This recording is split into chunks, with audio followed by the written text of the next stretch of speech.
encourage you to do these readings and to keep this schedule in mind and to keep reading along with us as we push through in this book.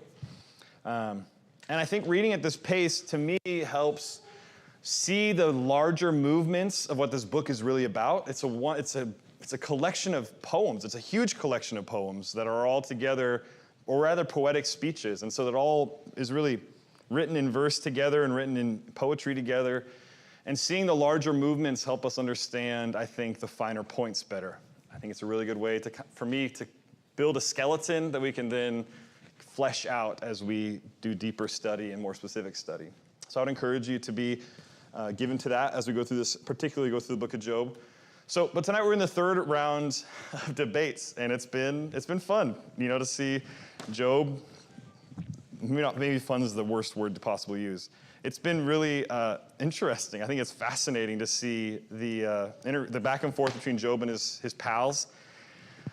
And it doesn't seem like his friends' ideas shift much. They're maybe not very good listeners.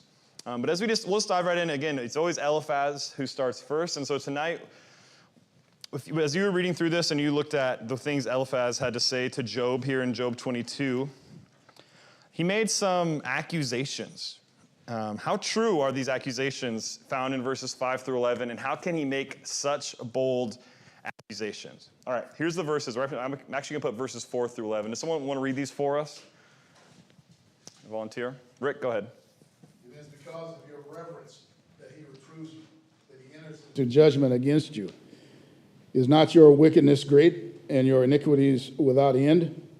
For you have taken pledges of your brothers without cause, and stripped men naked. To the weary you have given to no water to drink, and from the hungry you have withheld bread. But the earth belongs to the mighty man, and the honorable man dwells in it. You have sent widows away empty, and the strength of the orphans have been crushed. Therefore snares surround you, and sudden dread terrifies you, or darkness so that you cannot see, and any abundance of water covers you. Thank you, Rick. So what accusations does Eliphaz make here about Job? What do you see? Unfounded, for one. Yeah, they're unfounded. Again, that's part of the question. How can he make these accusations? What evidence is he drawing from? Yeah. But what does he accuse Job of here? His wickedness is great. Yeah, he says, you're a sinner. You've really messed up. And specifically, what are some of the accusations he levels?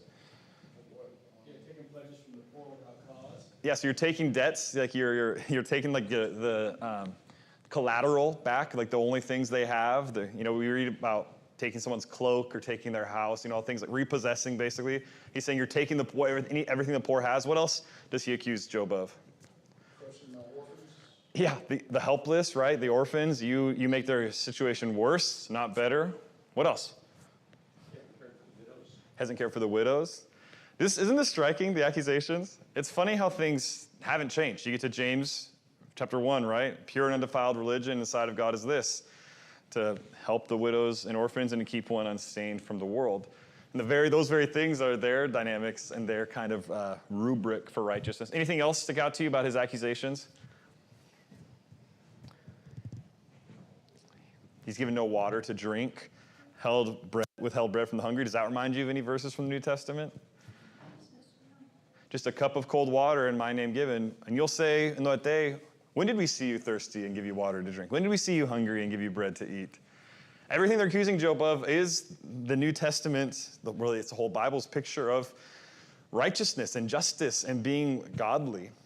And you can see in verse 4, first of all, are these accusations true?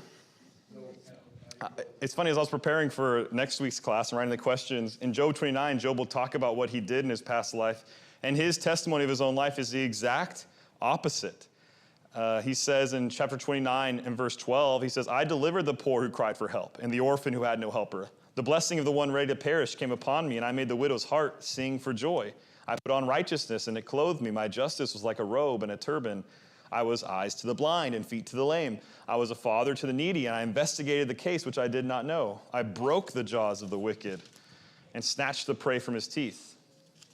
Everything Job says about his life, he says, no, actually, I mean, he's going to make his own case in a couple chapters later. He's like, that's not at all what my life looked like. I've never done those things.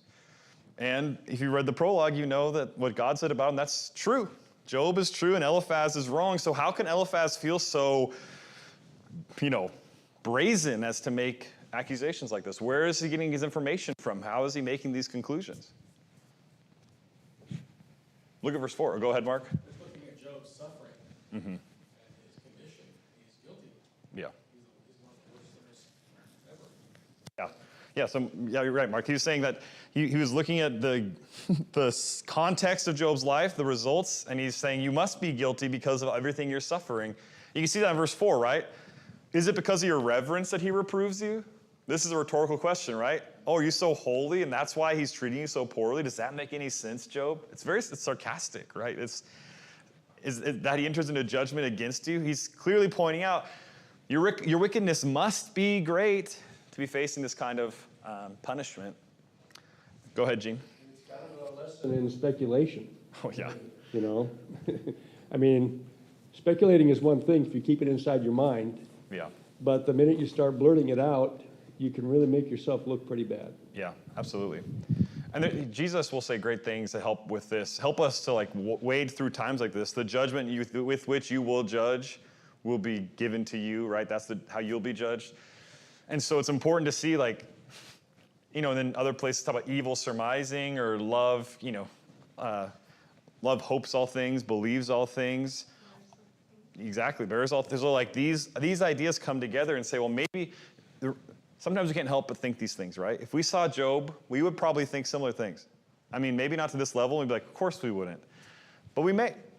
And sometimes there's no stopping thoughts like that. But at some point, we have to learn wisdom enough, true wisdom enough to be able to stop ourselves and still listen openly and observe openly and believe somebody, even when everything else is saying that is preaching, or not preaching, but arguing against that, Because they had a lot of good reasons. I mean, like we said last week, we observed that Zophar quotes from Proverbs, basically, and really probably Proverbs quotes Zophar.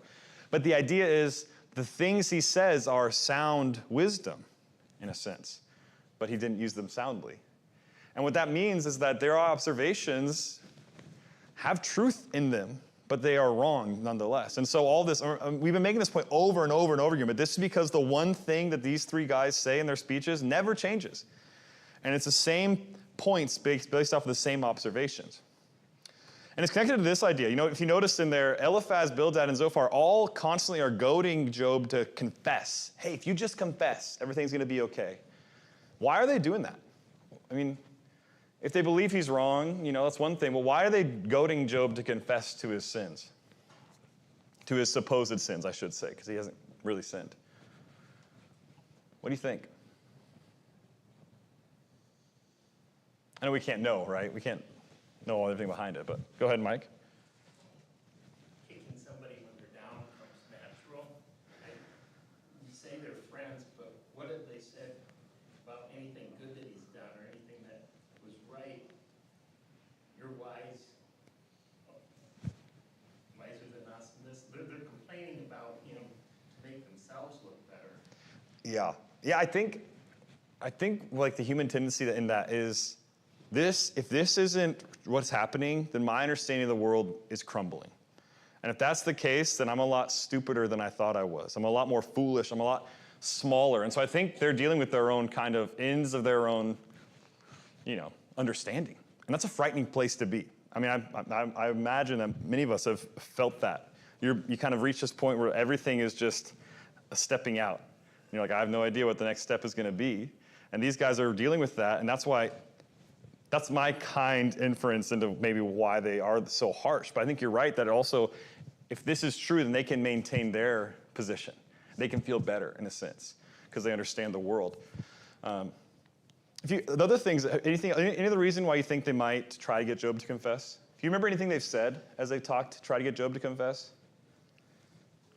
In last week's speech, I'm pretty sure there was. Yeah, if you look at even the end of this speech. Look at end of Job 29, look at verse 21. He says, yield now and be at peace with them. Thereby good will come to you. So I think you're right, Mike, that there's some animus behind this that is more than just everything will work out if you just confess. But they also, if we do take them at their word, which we're telling them they should have done with Job, so maybe we can do that with them. I think there is also a heart to this where they think, if you do confess, then God will be merciful to you, because that's a part of the righteousness of God. But you have to confess to enter into that mercy. Go ahead.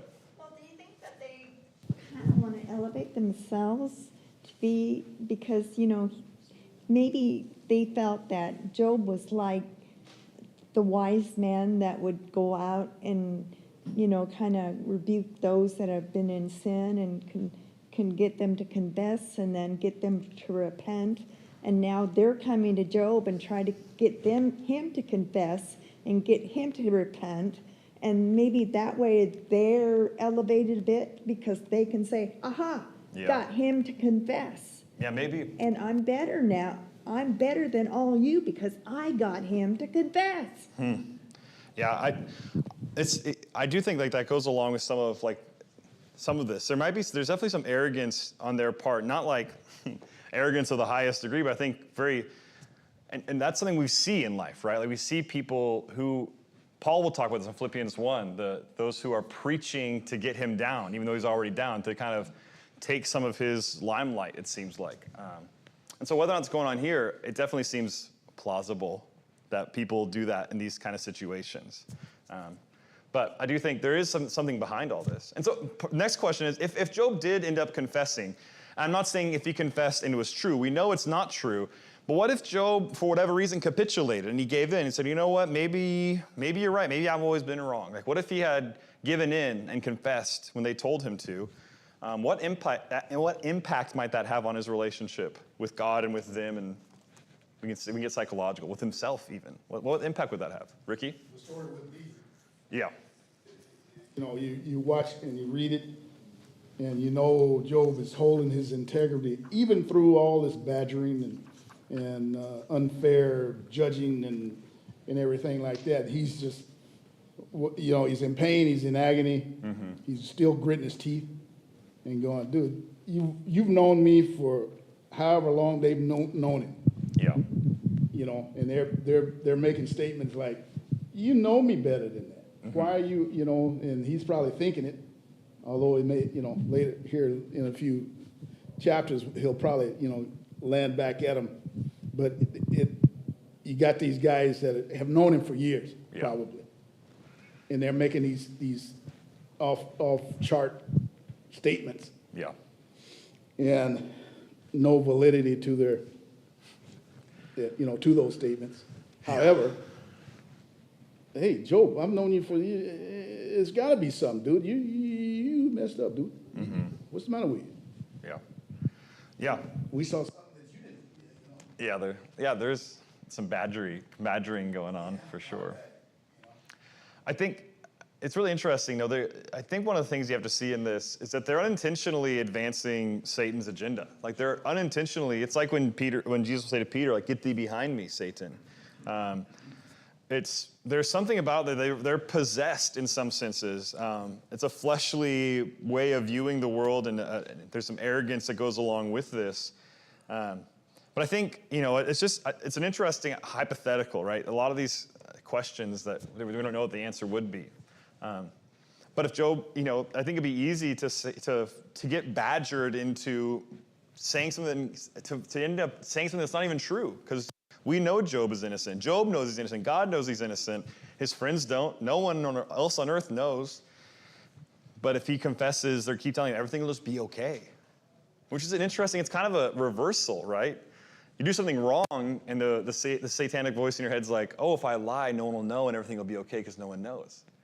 The opposite's going on here. Job hasn't done anything wrong, and they're like, if you just confess, which is the truth in their eyes, everything will be okay, but Job knows that that's a lie. I don't even know what I would confess. Where would I start? What would I say?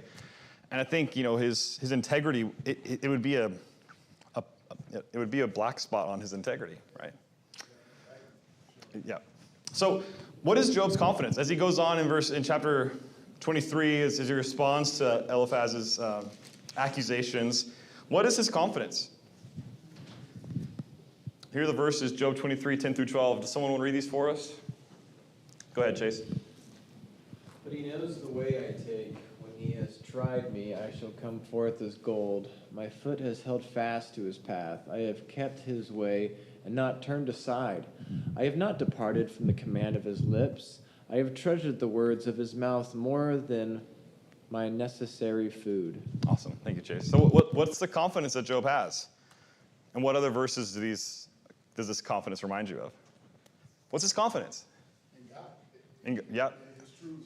He's confident in God, but he's also confident in what? The things that he's done. In his own life. He's confident in his own blamelessness. He's like, when God has tried me, I'll come forth as gold, because verse 11, what has he done? I've stayed on the path. Do you think this is a right way to talk? If it's factual, Yeah, if it's true. Not for us, but it definitely is for him. This is the interesting thing, right? I think Christians, we wrestle with this sometimes. And Christians, sometimes our humility will become false humility, where we think, well, I'm not that great, or that's not, it's no. I'm not saying we should stand up and be like, hey guys, I've never messed up. He's not going out of his way, but this is a little different case. He's being pressed and pressed and pressed. And he's saying, no, I know that I know my integrity. I know what it is. And it's funny, sometimes Christians will get to the ladder, close to the end of our lives, and you'll hear some Christians say, I just don't know. I don't know if I'm going to be saved or not. I don't know if I've been good enough. I don't know. And there's all this doubt as the end draws nearer. And I don't think that that's the design God has ever had for his faithful ones. And I think sometimes we can emphasize one truth to the detriment of the other. Either way, some people will emphasize how good they've been to the detriment of truthfulness and honesty. No one is blameless. No one has never sinned, which I don't think is what Job is saying. But sometimes Christians will go swing the other way. And we'll say, well, I could never know if I'm good enough. And I don't think that's true either. I think that there is a place for growth and faithfulness where we can say things like this. Go ahead, Dad. Well, there are a lot of admonitions to keep your pride in check. Mm-hmm. That's really a lot of faithful Christians. They want to make sure they're not proud, and they're not, because obviously God hates the pride. He's And opposed to so the we're proud, careful yeah. about that. But it can be taken in our own minds into a place where we don't really need to go. Yeah. Yeah, and Ricky, when you pointed out initially, you said he's confident in God, and that's where it comes down to. He's confident in what God has said and how he judges, and that's what we can be confident in. And this is one of the things we have to, in this whole mindset, we have to look into God's revealed will and his word and say, what does he deem as right? And we can find that. The Bible is actually full of that question, the answer to that question. And we have to make sure we appreciate that answer really well, not just in our heads and intellectual, here's the book, chapter, verse, which is great, we should know that, but also what that means in our hearts. Job would say, I know what God's will is, and I know I've been living it.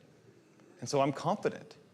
And that's, I think, actually God's desire for each of us. So if that's not how we live in our faith, if that's not where we're at individually, then we have to ask ourselves, do I not know enough about God's will? Or am I not walking by the Spirit enough to live in God's will? And either way, maybe we need some help. Maybe we need to talk to somebody. Maybe we need to lean on somebody. Maybe we need someone to give us a shoulder or some time, some confession or some prayer, some growing in that, because that is not the place God wants us to live in. That's what I want us to see. That's one of the this is a little sermonette for all, but that's one of the things I want us to see in this, because it's so important to see someone like Job and say, I know I'll stand in judgment before God, and I'm not worried about it. And that's how we ought to live in Christ. That's why Christ came, so we can have that confidence.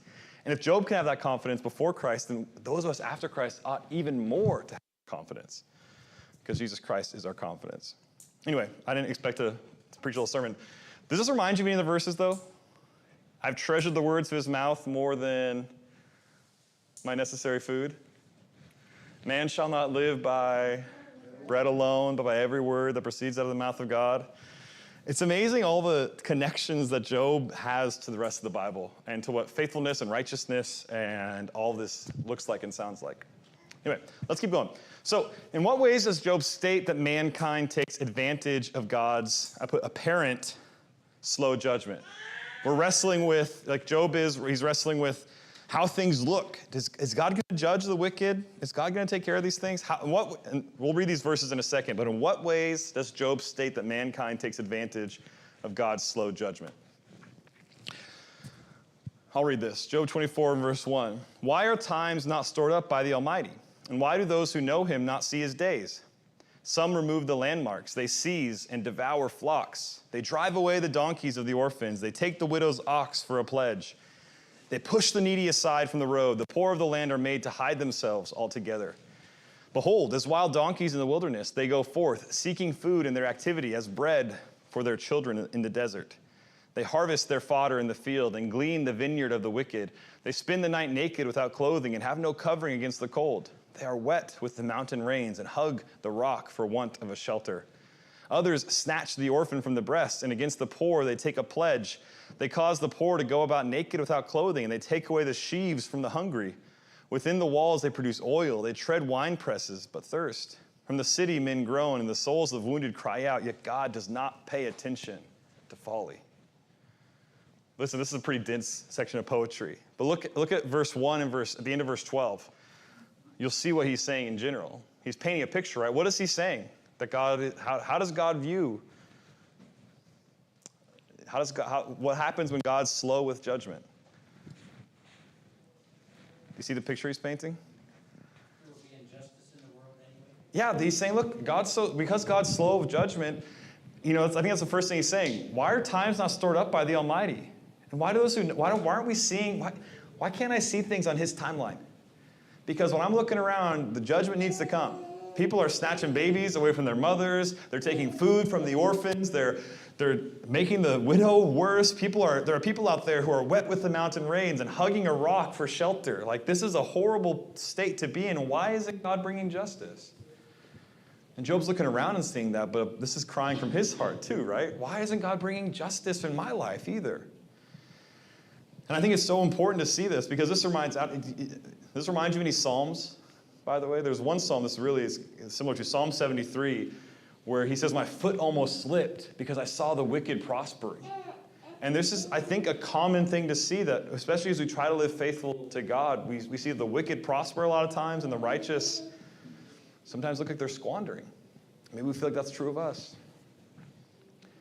And so as Job kind of looks around at the way God is running the world, he has maybe a complaint, he has a question. He's left wanting with how he sees God's righteousness ought to act. Go ahead, Ricky. And later on, God will answer this statement and others.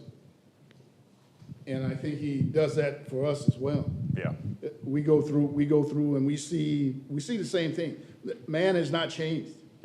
There's nobody that convinced me that, technology is there now, but man is still doing the same thing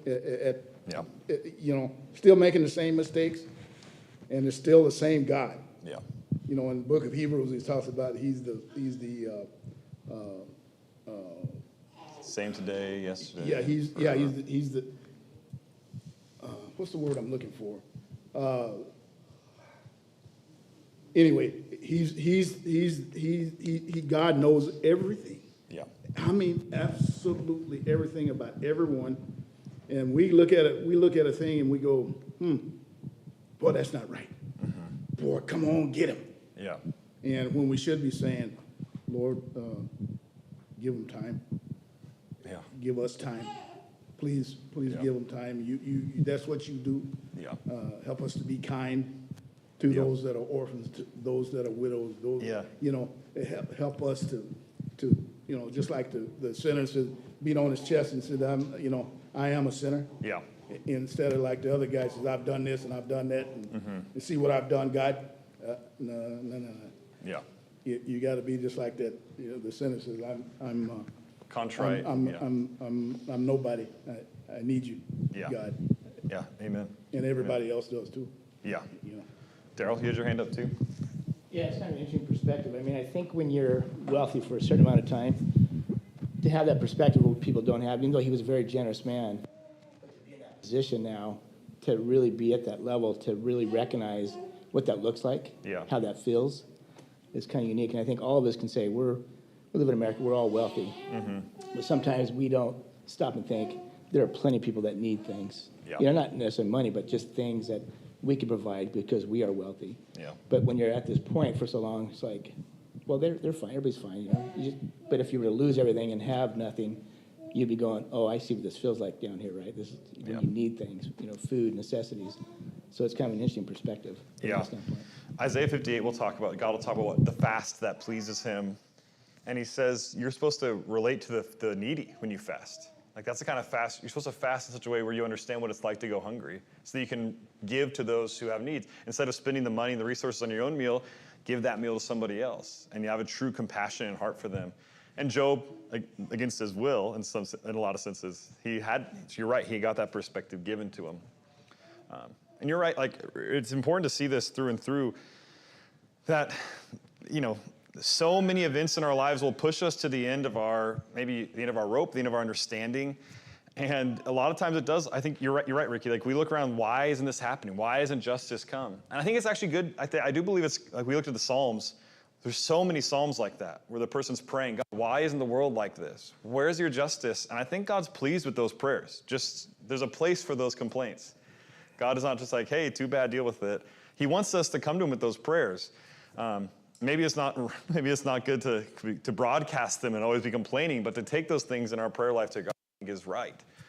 Not to observe them and to feel them, I think is definitely right, like Job does here. Anyway, we need to keep moving.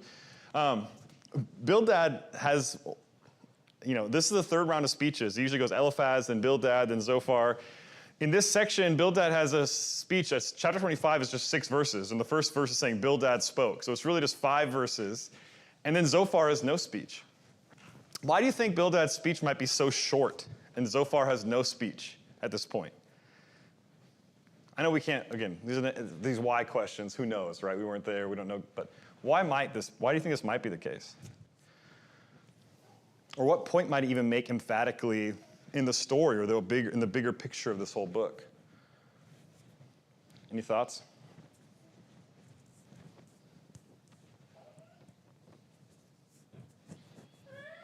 Go ahead. Well, Job had a pretty strong incumbent reply to the first one. Yeah. And that would tend to make me slow down and wait. Now, I could be wrong. Yeah. If Job had capitulated, as you mentioned, and had some mistaken confession, then maybe the other 2 guys would have followed up and said, yeah, furthermore. Yeah. Yeah. But that isn't what Job did. Mm-hmm. To me, I think that's the point the poetry kind of makes emphatically. Like, it's like, he doesn't come out and say it, but we're supposed to kind of, I think, read through the actions and read through this to see like, oh, they're kind of getting silenced.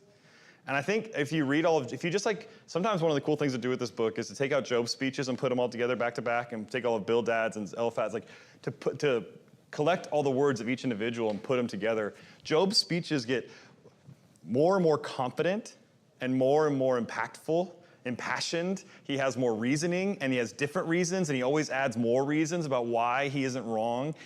And the friends, like if you've noticed in these past few weeks, the friends have one note.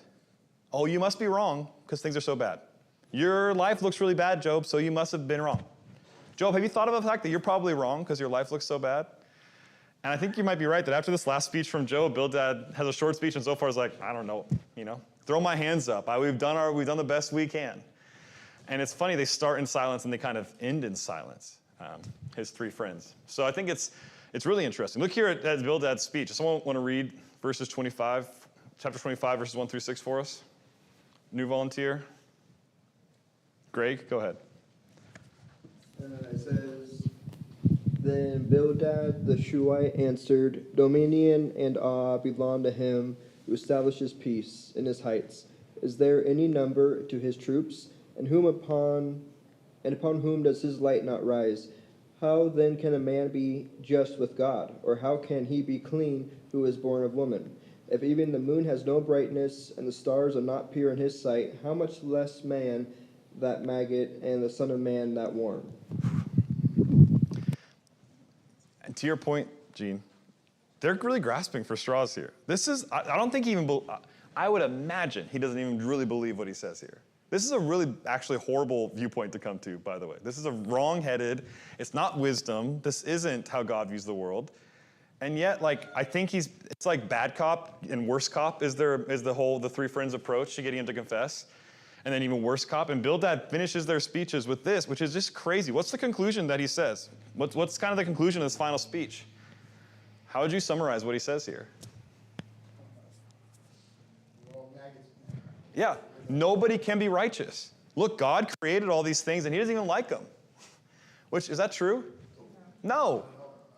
It's even less true of Job. God's very pleased with Job. God started this whole book saying how great Job is. And this is, again, there's verses like in 2 Chronicles 16. That's one of my favorite verses. 2 Chronicles 16:9, where it says, the eyes of the Lord search to and fro throughout the whole earth, seeking one to whom he can confidently support. That's a bad paraphrase, but that's the idea here. But Bildad says, God's view of the world is saying everyone is horrible and sinful, and men are maggots, and they're even worse.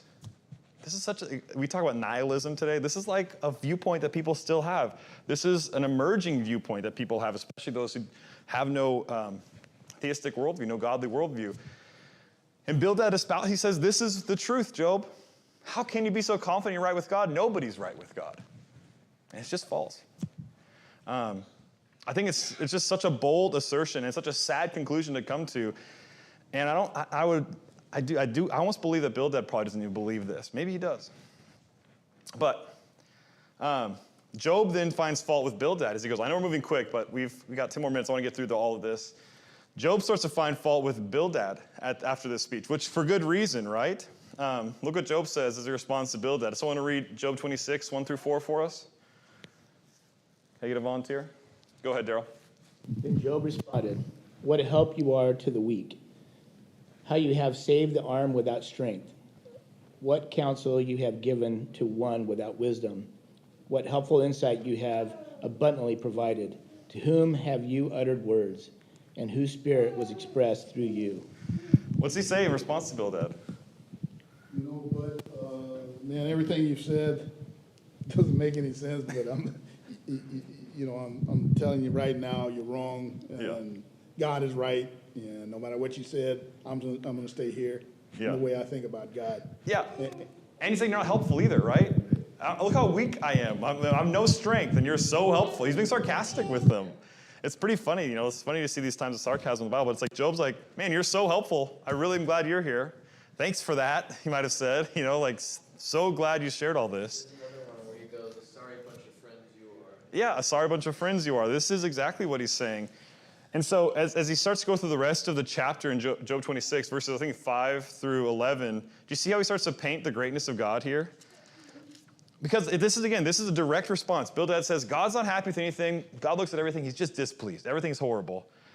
Which really paints a sorry view of God, doesn't it? I mean, if you serve a God like that, what's the point? If God created all this stuff and says, yeah, this is all kind of miserable, I hate it. We don't serve a God no one would serve a God like that. And so Job starts to make a point. How does he start to express God's greatness in the rest of these verses?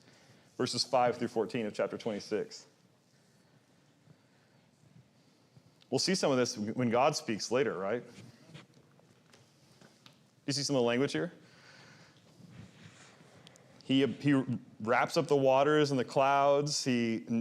Naked is Sheol before him, and Abaddon has no covering. Death and the afterlife are open to him, basically, is the idea. He quieted the sea with his power, and by his understanding, he shattered Rahab. By his breath, the heavens are cleared. His hand has pierced the fleeing serpent. Behold, these are the fringes of his ways. How faint a word we hear of him. But his mighty thunder, who can understand? It's so awesome. I mean, these verses from Job in Job 26, awesome. I mean, like I said, Job's speeches get more and more emphatic and powerful and well put and apt. And he responds to Bildad's horrible view of God and says, you are so wrong. This is who God is. And all of this greatness that we see is just the fringe of it. It's just a bit. And again, you start to see why Job can keep his confidence, because his view of God isn't just that he serves him right, which he does, and he's faithful in his service, but also his view of God is so humble and awe-inspired, awe-filled, right? We're just looking up and saying, God is so amazing. We don't even understand the minuscule part of it. It's just, I think, such a beautiful response. I'm going to skip this question, Job 27. All right, so we already talked about this, but I want to finish up with these last two questions. Kind of looking, since this is the last set of speeches, And I've already made this point many times, but I think this is the value of looking over the surveying the big picture. In chapters 4 through 27, these three sets of speeches, how would you define Eliphaz, Bildad, and Zophar's speeches? What's their points, or how would you define them? I know I've already kind of shown my hand about what I think about this, but what do you think about his three friends and their speeches? You want to grade it? For me, they get a F minus. Yeah, that's pretty good. Good. What else do you think? I mean, what points do they make? How would you find it? How would you summarize their ideas? Go ahead, Mike. It's hard to judge by things you don't know. Yeah. And they demonstrate that, right? They demonstrate how, right, as wise as they are, they still aren't equipped. They weren't seemingly equipped to judge the things they didn't know. How much less us, right? I don't know how many of us would be considered the wise of our towns and our days, but these guys were, and they messed up big time. How much help were they? I mean, this is an easy question, right? F minus, says Ricky. I agree with that. They were no help. They were less than helpful. They piled on in his suffering. Why do you think this book reads this way? Like, what's the message, right? If this from half of the book is given to the words of these three guys that are all wrong. Why in a Bible that is actually, I think, pretty concise most of the time, why does God give us so much of this speech that isn't helpful? Here. What'd you say? Negativity. It's just negativity and continuously trying to come to senses for their own well-being of what they're saying. Yeah. Because they can't make sense out of it. And so instead of just accepting what's happened to Job and comforting him, they're trying to make sense of it and put him down and Yeah, they're making sense of trying to make sense of the senseless. He should have known he was wise. Yeah. I mean, and they saw, they were three friends, and at first they just sat for a week, and without saying a word, they were probably so shocked. And then they just start, it's like political stuff, where they just start putting together a story in their own head. Yeah. That's totally not true. Yeah, I guess well to your point, Ricky, that this is so much human nature. I think that's why, to me, that's why I think it's in here. Why Job is written this way is to show us that we are so prone to assume we can make sense of the things that are on the face of them by God's design senseless. God allows this suffering to happen. He gives no description. He gives no warning. He gives no explanation to Job. And it's senseless. From human perspective, there isn't an answer. It's not like saying, oh, Job just didn't get it. No, Job got it best anybody could. There is no explanation for this. There's no justification, in a sense. From a human perspective, God has one. But I think it's important to see this, that we can be so confident, so arrogant, so sure of ourselves when we're trying to make sense of senseless things. And sometimes there are things we have to say, I don't know to. I mean, I certainly have to say this a lot. I don't know. I don't know what the best next thing is. I don't know what tomorrow brings. I don't know why this happened, right? But these three guys couldn't get there. And it led them to a lot of negative places, right? Yeah, and Job, he rose above it. Yeah. He's rising above all that. Yeah, which is the next question, right? In these chapters, how would you define Job's speeches? There was times when he was, he was kind of there. And to what Jennifer was saying, and that I think for us as well is, I think that's why it's here, is to be, and Gene brought it out also, to be careful. You don't know the whole story. Simple as that. There's so many aspects of lives in this world and on and on and on that we're not going to get, we're never going to get. But just like Job, even though he didn't get it at times, he did not falter from knowing that God's truths are God's truths. Amen. Yeah. He's still in awe of God, too. Yes. Because their viewpoints, like Bildad shows, the last speech, they start to really belittle God. It's wild the places it makes them end up. Yeah. Chase? Job's speeches get, I think, stronger and stronger as he goes along, which is really a testament to his own self knowledge of knowing where he's at with God, because having someone tell you over and over again that you've messed up, I would think you might start to wonder if you did mess up, Yeah, right? and your 3 trusted friends, right? Your Nonetheless. 3 closest friends, and having close friends say things like that to you matter a lot. And for him to not falter in his own faith and self, I find remarkable, because Amen. that just, it's not, I don't see that as an easy thing to do. I love this in this last chapter. Job's going to say more in a second. His final speech we'll look at next week. But here in Job 27, he says, "As God lives, who has taken away my right, and the Almighty who has embittered my soul, for as long as life is in me and the breath of God in my nostrils, my lips certainly will not speak unjustly, nor will my tongue mutter deceit. Far be it from me that I should declare you right. Till I die, I will not put away my integrity from me. I hold fast my righteousness and will not let it go. My heart does not reproach any of my days."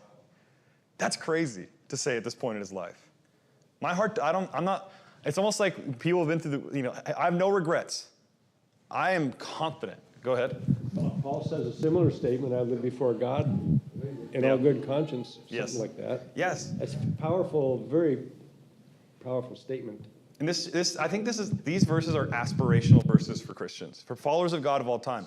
That we ought to think and live and realize that this can be true at all points of our lives. Like you pointed out, Chase, I find so much hopefulness that Job could suffer all this and be pushed to such extremes. And what Job tells to us, and not just us, but he tells to all of time and history and to the spiritual realms, to Satan himself, Job said these things. I'm not going to move. My relationship with God, my lips certainly will not speak unjustly. I'll not lie. I'm not going to be deceitful. Far be it from me that I should give in, declare you right. Till I die, I will not put my integrity from me. It's just, and then to say my heart does not reproach any of my days. It's unbelievable. He would say this at this point. He gets stronger and stronger and stronger. And also throughout so many speeches, he mentions these little insights that look forward to Jesus Christ so clearly. We'll see that again in his final speech next week as we get into it. But he just gets things even though he doesn't get them. It's unbelievable. Maria?